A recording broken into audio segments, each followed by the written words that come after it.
Hello, कैसे हैं बच्चे? उम्मीद करते हैं आप स्वस्थ होंगे, मस्त होंगे, तंदुरुस्त होंगे और सब कुछ बढ़िया चल रहा होगा। और एक बार फिर जो है नई बात ये, अच्छी बात ये कि इंटर के लिए वीडियो आ चुकी है। और इससे पहले मैंने एक वीडियो और बनाई है जो आपने देखी होगी, और उसके लिए जो प्यार मिला उसका जो है मैं तहे दिल से धन्यवाद करता हूं। वो वीडियो थी किरचॉफ का रूल, ठीक है, किरचॉफ का नियम।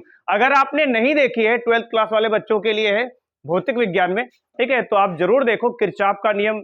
वो 17-18 मिनट की वीडियो और भरपूर मैंने दम लगा के उसमें पढ़ाया हुआ है। और बच्चे नर्वस ना हो, अपने मार्ग से भटक जाते हैं भाई, ठीक है, तो भटको नहीं। मैं बार बार कुछ ना कुछ बोलता रहता हूं शुरुआत में, वीडियो के शुरुआत में मैं जरूर बोलता हूं। जो वो बच्चे, उनके लिए जो थोड़ा बहुत दिक्कत हो जाती है किसी कारणवश, क्या हुआ कि वो फिसल गए, मतलब मामला उनका बेकार हो गया, एक्स हो गए, कहने का मतलब फेल हो गए, तो उनके लिए मैं बोल रहा हूं कि बिल्कुल नर्वस ना हो। और दो लाइनें में उनके लिए पेश है कि असफलताएं इंसान को तोड़ देती हैं, असफलताएं इंसान को तोड़ देती हैं, जीवन की राहों का नया मोड़ देती हैं, जीवन की राहों का नया मोड़ देती हैं। जो करते हैं जी जान से प्रयास, जो करते हैं जी जान से प्रयास, असफलताएं उनका पीछा छोड़ देती हैं। ठीक है, तो समझो, देखो आपके लिए एक नया टॉपिक है जिसका नाम है ट्रांसफार्मर। ठीक है, और ट्रांसफार्मर का नया नाम, बहुत बच्चे कहते ये नाम कब आया भैया, ये शुद्ध हिंदी है। ठीक है, ट्रांसफार्मर जो है वो इंग्लिश में ही, देखो ना, इंग्लिश और हिंदी सेम लिखी है, देखो ट्रांसफार्मर ये, और यहां भी देखो लिखा हुआ है। हिंदी क्या होती है इसकी? परिणाम मित्र, याद रखोगे मित्रों, ठीक है, परिणाम मित्र। ठीक है, हिंदी क्या होती है इसकी? परिणाम मित्र। अच्छा, कभी विचार किया है? अरे ऑफलाइन वाले रिप्लाई दे सकते हो, नो टेंशन, ठीक है। ऑनलाइन वाले कमेंट में बता सकते हैं कि भाई मतलब जो हम जानकारी दे रहे हैं वो कितनी बढ़िया आपको लग रही है। कमेंट में आप रिप्लाई करके बता सकते हो, लाइक कर सकते हो, शेयर भी कर सकते हो भाई। ठीक है, समझो इधर क्या करना क्या है। तो बात करेंगे ट्रांसफार्मर की। हिंदी मैंने बता दी इसकी क्या होती है, परिणाम मित्र होती है। क्या होती है? परिणाम मित्र होती है। और इसको लेकर के बच्चों के मन में बहुत ढेर सारी भ्रांतियां होती। सबसे पहला यही होता है कि ये क्या है। अच्छा, कभी विचार किया है कि गांव चौराहे गली मोहल्ले में, ठीक है, दो खंभों पे रखा होता है, क्यों रखा होता है? कभी विचार किया है? कभी विचार नहीं किया। अगर ये ना लगाया जाए तो क्या होगा? ये घर में जो डिवाइस वाइस जो भी कुछ इंतजाम है ना, सब बेकार जाएगा भाई। ठीक है, ज्यादा वोल्टेज जहां पे हुआ नहीं, मानो सब फूक गया, पता चला फ्यूज हो गया सब, बल्ब टीवी कूलर वगैरह सब पता चला गया। ठीक है, तो क्या करता है ये वोल्टेज को, क्या करता है? मैनेज करता है, उसको क्या करता है? कंट्रोल करता है, एक तरीके से कंट्रोलर है। और इसमें बात आती है कि ये कितने प्रकार का होता है। तो मुख्यतः दो प्रकार का होता है, मुख्यतः दो प्रकार का होता है जो मैंने ऊपर लिख रखा है। एक आपका अपचाई ट्रांसफार्मर और दूसरा कितना? उच्चाई। ठीक है, एक आपका अपचाई है, दूसरा उच्चाई है। ठीक है, तो ध्यान रखना। अच्छा, इसके अलावा मैं कुछ जानकारी आपको देना चाहता हूं। ध्यान ये रखना है कि लिखा है मुख्यतः दो प्रकार के होते हैं, मतलब समझना, मतलब ये है, इसका मतलब और भी है, यानी कि इसका कुछ और भी टाइप होता है। ठीक है, ट्रांसफार्मर तुमने ध्यान दिया होगा, नहीं दिया है तो मैं अब बता रहा हूं, अब जरूर ध्यान दोगे। ट्रांसफार्मर क्या होता है कि जैसी जरूरत होती वैसा बना भी लिया जाता है। मोनो ट्रांसफार्मर एक तार से बना लिया जाता, बच्चों के खिलौने में होता है। अरे वो छोड़ो, वो अगर तुम्हें नहीं बढ़िया से देखा है तो चार्जर, चार्जर देखा है, उसको खोल करके देखना, उसमें भी ट्रांसफार्मर होता है, नहीं देखा? ठीक है, वो भी क्या करता है? करंट को मैनेज करता है। नहीं तो पता चला मोबाइल में दिक्कत हो सकती है, अगर ज्यादा वोल्टेज हो जाए मोबाइल में दिक्कत हो सकती है। तो ये क्या कहते हैं, बच्चों के खिलौने वाला हो गया, मोबाइल के चार्जर वाला हो गया, और घर में क्या, स्टेबलाइजर, उसमें भी होता है भाई ट्रांसफार्मर। वही तो मैनेज करता है, कहते हो ना, वोल्टेज मैंने थोड़ा बढ़ा लिया, घटा लिया। ठीक है, तो मेन इसका काम क्या है? ये करंट और वोल्टेज दोनों को क्या करता है? कंट्रोल करता है, कम ज्यादा करता है, परिवर्तित करता है, ये काम है इसका। बात मेरी समझ में आ रही कि नहीं आ रही? और बहुत बच्चे पूछते हैं कि कौन सा उसमें तेल डाला जाता है, क्यों डाला जाता है? तेल डाला जाता है और क्यों डाला जाता है, तो ध्यान रखना। कौन सा तेल है वो? नेफ्था तेल है, नेफ्था ऑयल। कौन सा ऑयल है? ठीक है, नेफ्था। ठीक है, हाँ, नेफ्था ऑयल। कौन सा है? नेफ्था, नेफ्था तेल है, नेफ्था ऑयल है, ये इसके अंदर डाला जाता है। और इसलिए डाला जाता है क्योंकि ये क्या करे, अंदर उसको ठंडा करे, कूलिंग सिस्टम करने के लिए। कूलिंग सिस्टम समझते हो? जितनी भी डिवाइस हैं, खासकर एसी, हालांकि ये चीज डीसी में भी होती है, कम ज्यादा होती है बस, ठीक है। खासकर एसी में जितने भी एसी वाली डिवाइस हैं, चाहे वो आपका मोबाइल हो, चाहे आपका पंखा हो, चाहे फिर कुछ भी हो, सभी क्या क्रिएट करते हैं, ऊष्मा, हीट क्रिएट करते हैं। क्या करते हैं? हीट क्रिएट करते हैं। कोई भी पंखा ले लो, रखने वाला हो या ऊपर, तो आसपास कहीं ना कहीं छेद बनाए जाते हैं, मतलब कूलिंग सिस्टम उसका बनाया जाता है। वो इसलिए होता है कि अगर कुछ आप उसमें बना नहीं पा रहे तो बाहर की जो वायु है उसको क्या करेगी? ठंडा करेगी। और अब तो जैसे लैपटॉप की बात करो तो उसको ऑन करो तो उसके अंदर ही पंखा लगा होता है, कूलिंग सिस्टम होता है, ठीक है। तो ये सब जानकारी, हालांकि ये सब तुमको लिखना नहीं होगा एग्जाम में। एग्जाम में तो लिखने को जो आएगा वो बोर्ड पे मैंने लिखा है। 12th की क्लास में यूपी बोर्ड एग्जाम में जो पूछा जाता है वो भैया इधर स्क्रीन पे है। अरे मतलब बोर्ड पे मेरी स्क्रीन यही है, जो भी कुछ है देखो इधर, समझो तो समझो, मतलब तुम्हें एग्जाम में जो आएगा तो उस पर फोकस करते हैं। ये मैंने थोड़ा अतिरिक्त जानकारी आपको दी, ठीक है। तो समझो ध्यान से, ये दो प्रकार, मुख्यतः ट्रांसफार्मर कितने प्रकार का होता है? 2 प्रकार का होता है। कितने प्रकार का होता है? 2 प्रकार का होता है। और कौन सा होता है? एक आपका अपचाई और एक उच्चाई। ध्यान से समझना। इंग्लिश क्यों लिखी है? तो इससे बहुत जल्दी याद हो जाएगा। देखो काम क्या है, इस पे आ जाओ। Step up transformer. Step up का मतलब क्या? ऊपर करना ना। किसको?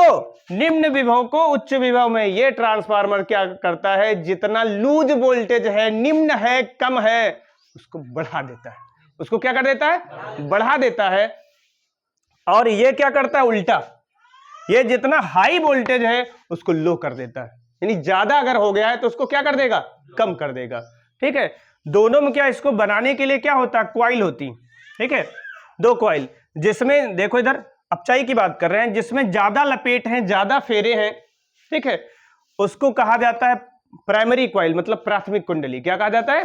प्राथमिक कुंडली कहा जाता है। जनरली लिखने के लिए हम लोग इसको क्या काहे से, प्राइमरी पी से डिनोट कर देते हैं और सेकेंडरी को एस से डिनोट कर देते हैं। क्लियर? अच्छा, इसमें देख रहे हो ना कई फेरे हैं और इसमें क्या है? कम फेरे हैं। तो ये जिसमें ज्यादा होते हैं प्राइमरी है और ये सेकेंडरी यानी द्वितीयक है, ठीक है। और बीच में जो लाइनें देख रहे हो ये क्रोड होती है। ये क्या होती है? क्रोड। क्रोड क्या होती है? क्रोड जो है जिसपे तार को लपेटा जाता है। इसमें कौन सी क्रोड यूज होती है? नर्म लोहे की। काहे की? नर्म लोहे की। वैसे जनरली अब बहुत ज्यादा बढ़िया वर्क करे तो नर्म लोहे के अलावा क्या होते हैं? सिलिकॉन वगैरह भी यूज करते हैं, वो सबसे ज्यादा अच्छा होता है, ठीक है।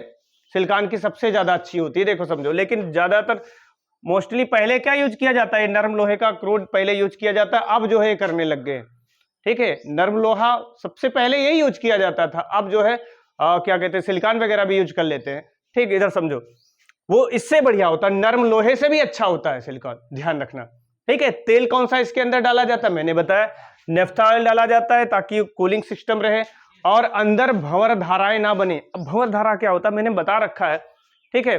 देखो उसकी मैं फिर अलग से वीडियो बना दूंगा अगर आपको समझ में कम आ रहा है कि भंवर धाराएं क्या होती है। जैसे पानी में गोल गोल क्या देखा होगा ना, इस तरीके से ऐसी इसमें जनरेट हो जाती है। अगर इसमें ये ऑयल ना डाला जाए तो बड़ी समस्या है। अच्छा, ये जो भंवर धारा जानते हो क्या होता है? जो करंट आ रहा होता है इसका विरोध करता है, इसको रोकने की कोशिश करता है, बाधा डालता है। बात समझ पा रहे हो? ठीक है। तभी देखा होगा गर्मियों के दिनों में कस के खर्चा हो रहा है, यानी कहने का मतलब ज्यादा यूनिट खर्च हो रही है घरों में लाइट, खासकर गर्मियों के समय में, ठीक है। तो क्या होता है, पता चला कि धुआं देने लगा। गांव चौराहे गली मोहल्ले में जहां भी ट्रांसफार्मर लगा है धुआं निकलने लगा। अरे धुआं छोड़ो, जलने लग जाते हैं। क्या होता है? ईडी करंट मतलब भंवर धारा होती है, ये ज्यादा हो जाता है और कभी कभी इतना ज्यादा होता है कि ट्रांसफार्मर ही गया। और कुछ बच्चे कहते हैं कि सर एक में देखे हैं कि वो ऊपर वाला ऐसे करके क्या लगा होता है, इतना डिब्बा जैसा, अरे इतना बॉक्स जैसा बना होता है, ऐसे कह रहे हैं कि सर ये लगा होता है, किसी किस्म लगा होता है, किसी किस्म नहीं लगा होता, ऐसे करके ट्रांसफार्मर के ऊपर लगा होता है और किसी किस्म नहीं लगाते। जनरली जहां पे जैसे क्या कहते हैं बहुत ज्यादा लाइट का खर्चा नहीं होता है, माने कि बहुत ज्यादा पावर वहां पे ज्यादा प्रेशर नहीं है, बहुत ज्यादा खर्च नहीं हो रही लाइट है, हल्का फुल्का गली मोहल्ला है, तो वो नहीं लगाया जाता जनरली। अब क्या किया जा रहा है? अब लगाया जा रहा है। ऊपर जो निकला होता ना वो, अरे कैसे बताऊं तुम लोगों को, वो ऊपर ऐसा बना होता है ना कि वो जैसे का तोप जैसा, ऊपर का कुछ तोप जैसा होता है ना, तो वो उसमें भी क्या करते हैं, उसमें भी ऑयल भरते हैं। कौन? Naphtha oil. ठीक है, नेफ्था वाला तेल ही उसमें भरा जाता है और आधा भरा जाता है, और उसका कनेक्शन नीचे वाला जो मेन टैंक होता है उससे कर दिया जाता है। वो क्या होता है, नीचे से जब कसके अगर भंवर धारा बनेगी तो खोलेगा कसके, और जब खोलेगा कसके तो ऊपर आएगा ना, ऊपर आएगा। ठीक है, तो ऊपर वाले में तेल होता है, वो जब कम पड़ेगा ऊपर वाले में एडजस्ट हो जाएगा ना, आधा खाली होता है। और जब जरूरत होती नीचे वाले में क्या होता है, ऑयल कम पड़ जाता है, थोड़ा बहुत, कहने का मतलब उसमें कम उड़ जाता है। मान लो ट्रांसफार्मर बंद है तो थोड़ा बहुत उड़ जाता है उसमें, तो जब चालू उसको करोगे, ऑन करोगे, जरूरत होगी तो उसमें से वो आ जाएगा। ऊपर से नीचे में क्या होता है, वो खींच लेता, माने आ जाता है उसमें। ठीक है, तो ये इस तरीके से मतलब ये प्रोसेस है, जनरली आपने देखा होगा। और अब आपको हम वो प्रश्न बताते हैं जो बोर्ड एग्जाम में पूछा जाता है, उसका रेखा चित्र, ट्रांसफार्मर का रेखा चित्र ये बना हुआ है। ठीक है, उसके अंदर कैसा क्या होता है, ये रेखा चित्र बना हुआ है। तो क्रोड मैंने बताया, नरम लोहे की क्रोड होती है, और दूसरी भी बताया मैंने यूज की जाती है। अच्छा, और इसको क्या करते हैं, पटलित क्रोड में रखते हैं। पटलित समझ रहे हो, पटलित इसलिए रखते हैं ताकि उसमें क्या ना बने, भंवर धारा ना बने। तो भंवर धारा बनेगी, सोचो प्रश्न पूछा जाता है कि ट्रांसफार्मर में गुटके के बजाय, ठोस गुटके के बजाय नरम लोहे की क्रोड रखी जाती है, क्यों? नरम लोहे की क्रोड रखोगे एडजस्ट कर लेगा, और बिल्कुल ऐसे ठोस टुकड़ा ही रख दोगे, भंवर धारा बनेगी, पिघल जाएगा वो। ठीक है, कुछ इस तरीके से, जैसे ब्लेड देखे क्या हो, ऐसे ऐसे ये होता है। ठीक है, पटलित क्रोड ऐसे कुछ होती है, ऐसे, और फिर ऐसे ढेर सारी ऐसे, इस तरीके से इसको ऐसे खंडों में बांट करके फिर ऐसे बनाया जाता है। हाँ देखा होगा ना, अरे जो कार्बोरेटर वाले इंजन आते क्या है, देखा होगा, जगह होगी उसमें। कार्बोरेटर वाले जो इंजन है, अब तो चलो समाप्त हो गए हैं। ठीक है, अब तो वो सब दूसरा सिस्टम आ गया, कार्बोरेटर वाले जो इंजन है वो हटा दिए गए। ठीक है, ये उसमें भी क्या होता है ना, जगह जगह पे बने क्या होते हैं, वो इसीलिए बने होते हैं। अरे इस तरीके से वो निशान क्या बने होते हैं, ऐसे इस तरीके से, गाड़ी के इंजन की बात मैं कर रहा हूं, वो इसीलिए बने होते हैं ताकि वो इंजन क्या रहे, कूलिंग सिस्टम फॉलो करे। कोई दिक्कत नहीं, देखो समझो, अब यहां पे समझो, मैं इसकी बात कर रहा था भैया, ये याद हुआ कि नहीं? अब इंटर वाले टॉपिक पे आ जाते हैं। ठीक है, जानकारी आपको काफी मिल गई, इंटर वाले टॉपिक पे आते हैं। समझो कैसे वर्क करता। सबसे पहली बात तो ये है कि किस प्रोसेस पे ये वर्क करता है, तो मैंने पढ़ाया है, बताया है, ये अन्योन्य प्रेरण के सिद्धांत पे कार्य करता है। किसके सिद्धांत पे कार्य करता है? अन्योन्य प्रेरण के सिद्धांत पे कार्य करता है। अब तुम अगर ये पूछ रहे हो मन में तुम्हारे ये चल रहा भैया अन्योन्य प्रेरण क्या होता है, सुनो, एक कॉइल में क्या करते हैं, करंट फ्लो कर देते हैं, प्रवाहित कर देते हैं, दूसरे में अपने आप प्रवाहित होने लग जाता है। अन्योन्य प्रेरण, बात समझ पा रहे हो? ठीक है, अन्योन्य अब नहीं समझ पा रहे हो तो ऐसे में बताऊं, फिर हमको फिर गांव वाली लैंग्वेज यूज करके प्रैक्टिकल वाली बातें बतानी पड़ जाती हैं कि पता चला काम तुमने किया, अरे तुम टॉप कर जाओ, 90% 99% ले आओ, तो पता चला टॉप तुम कर गए, फर्क पूरे गांव, कॉलोनी, शहर में पड़ गया। काम तुमने किया, प्रभाव दूसरे पे पड़ गया, सब पे पड़ गया, जो भी कह लो। यहां पे क्या है, मतलब प्रभाव दूसरे पे पड़ गया, ऐसे समझो। तो करंट यहां फ्लो किए और प्रभाव इस पे पड़ गया, ये म्यूचुअल इंडक्शन होता है भाई, इंग्लिश में बोलते हैं म्यूचुअल इंडक्शन। म्यूचुअल फंड मत समझ लेना भाई, ठीक है, म्यूचुअल इंडक्शन होता है, हिंदी में अन्योन्य प्रेरण कहते हैं। तो किस सिद्धांत पे कार्य करता है? अन्योन्य प्रेरण पे कार्य करता है। कुछ मोटी मोटी बात बता देते हैं। और कौन सा तेल डाला जाता है इसमें? नेफ्था ऑयल डाला जाता है। ठीक है, मुख्यतः दो प्रकार का होता है। कौन कौन सा होता है? एक उच्चाई ट्रांसफार्मर या अपचाई, मतलब पहले कोई बोल दो, कोई दिक्कत नहीं है। ठीक है, अपचाई ट्रांसफार्मर और उच्चाई ट्रांसफार्मर, क्लियर? ठीक है, इसका काम क्या है, देखो इधर स्टेप, ये निम्न को उच्च कर देता है, ये उच्च को निम्न कर देता है, क्लियर? तो इस तरीके से ये वर्क करता है। ठीक है, इसमें देखो ना, एक में क्या एक जैसे नहीं है, एक जैसी लपेट नहीं है, इसमें क्या है, ज्यादा फेरे हैं, इसमें कम है, इधर उल्टा, इसमें क्या है, इसमें कम है, इसमें ज्यादा है। ठीक है, बात मेरी समझना। ठीक है, तो ये दो तरीके का होता है, क्या, अपचाई और उच्चाई। तो इस समझ में आ गया, याद हो जाएगा कि नहीं याद हो जाएगा? ठीक है, इंग्लिश में ध्यान से समझो। इंग्लिश का क्यों मैं बता रहा हूं, इंग्लिश में इसलिए बता रहा हूं, ध्यान से समझो भाई। क्या हो जाएगा, स्टेप डाउन ट्रांसफार्मर और स्टेप अप, मतलब अब क्या करेगा, स्टेप अप। स्टेप अप का मतलब क्या है, उसको बढ़ाएगा, निम्न को उच्च कर देगा। इधर क्या है, स्टेप डाउन। ठीक है, उच्च वाले को क्या कर देगा, निम्न कर देगा, डाउन कर देगा। उच्च विभव निम्न विभव, इंग्लिश इसलिए मैंने लिखी है, ठीक है। कुछ ब्राइटनेस की दिक्कत है क्या, अगर लग रहा है तो भाई बल्ब ऑन करके देख लो, ठीक है। काफी मेहनत लगती है वीडियो बनाने में, और फिर बढ़िया से लाइट इतना बढ़िया हो तो खराब लगता है। और लाइट की हम बात कर रहे हैं भाई, ठीक है, लाइट की ही बात कर रहे हैं। देखो समझो, देखो यहां पे ध्यान से देखो, तो कार्य सिद्धांत मैंने फैराडे का रूल समझाया है, फैराडे का, कि किसी कुंडली में उत्पन्न प्रेरित विद्युत वाहक बल कुंडली में फ्लक्स परिवर्तन की ऋणात्मक दर के बराबर होता है। तो फैराडे ने वो एक वायर के लिए दिया था, एक तार के लिए दिया था, एक लपेट के लिए दिया था। और अगर कुंडली में बहुत ढेर सारे फेरे हों, एन फेरे हों, तो क्या करेंगे, एन से गुणा करा लेंगे। ये भी तो बताया है, समझाया है। देखो समझो, तो क्या है यहां पे देखो, ये क्या लिखा है, फैराडे का नियम लिखा। अब मैं ये आपको समझा रहा हूं कि वर्क कैसे करता है, ठीक है, समझो। तो एपी बराबर, देखो ये सुनो, ये पढ़े हो ना, मैं हटा देता हूं समझाने के लिए। ये क्या लिखा है, फैराडे का नियम लिखा है। क्या लिखा है भैया, फैराडे का नियम लिखा है। और अगर हाँ समझा रहे हैं, अगर कोई भी बात तुम्हें नहीं समझ में आ रही तो कमेंट में जरूर लिखो कि ये वाली लाइन आप क्या बोल गए, समझ में नहीं आया, ठीक है। तो मैं अगली वीडियो में जरूर उसका रिप्लाई दूंगा, या उसी टाइम आपको रिप्लाई कर सकता हूं जब ये अपलोड होगी वीडियो, ठीक है। समझो, आपको रिप्लाई मिलेगा यहाँ पे, समझो। फिर भी आपके बोर्ड की तैयारी के लिए मैं जो जानकारी दे रहा हूं वो ऐसे समझो अमृत है। और ये बोर्ड में पूछा गया भैया, ये बोर्ड परीक्षा में पूछा गया प्रश्न है, अभी 2023 में ही पूछा गया है ट्रांसफार्मर, और 5 नंबर का आया था, लॉन्ग में आ चुका है ये, ठीक है। समझो, देखो क्या हो जाएगा, तो फैराडे का रूल लगा देंगे। अब 2 कॉइल है ना, एक प्राइमरी कॉइल, दूसरी सेकेंडरी कॉइल। अब बात करेंगे, अगर प्राइमरी की बात करेंगे तो यहां क्या लगा देते हैं, पी फॉर प्राइमरी। ऐसे ही अगर द्वितीयक कुंडली की बात करें तो यहां क्या लगा दे, एस। देखो क्या फर्क पड़ जाएगा, NS, और ये आपका हो जाएगा क्या, delta phi upon delta T. Clear.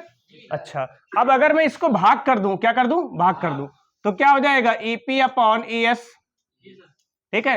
अगर ऐसे ना समझ में आए तो मैं फिर समीकरण बना दूं, आ रहा समझ में, ठीक है। तो देखो ये माइनस माइनस कट जाएगा, ये और ये कट जाएगा, क्या बच रहा, ठीक है, जीरो नहीं बच रहा भाई। देखो इधर क्या बच रहा है, ऊपर आपका क्या हो जाएगा, NP अपॉन क्या, NS। इसको मैं थोड़ी देर के लिए 1 कह लेता हूं, क्या कह लेता हूं, 1 कह लेता हूं।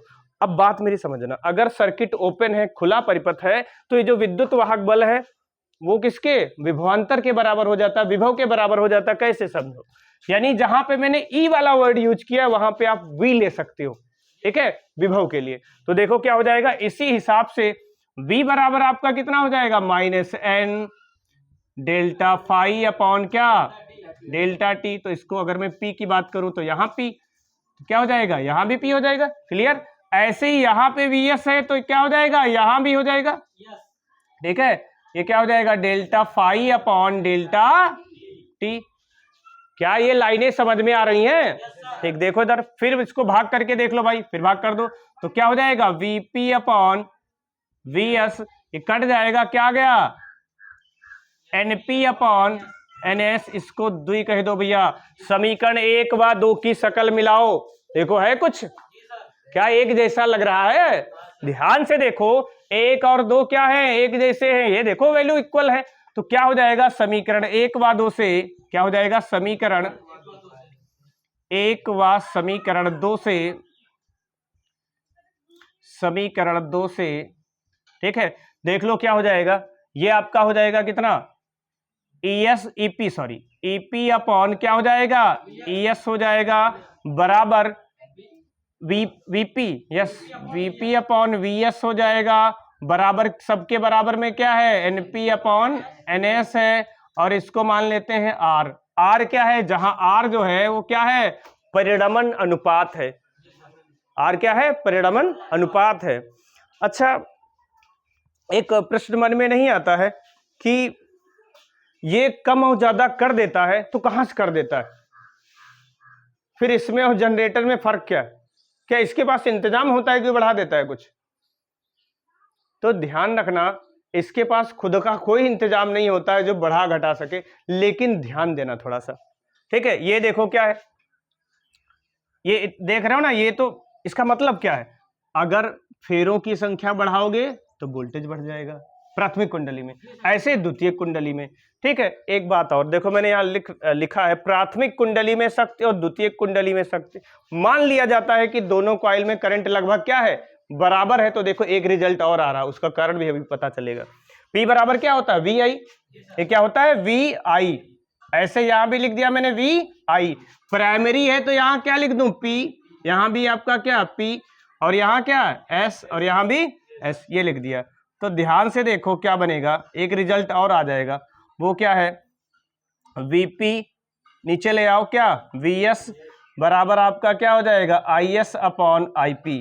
इसको समीकरण नंबर क्या कह दें, 3। अब ध्यान से देखो, 3 यस 3 कह दें, नहीं इसको कह देते हैं 3 और इसको कह लो 4, अब ज्यादा सही रहेगा।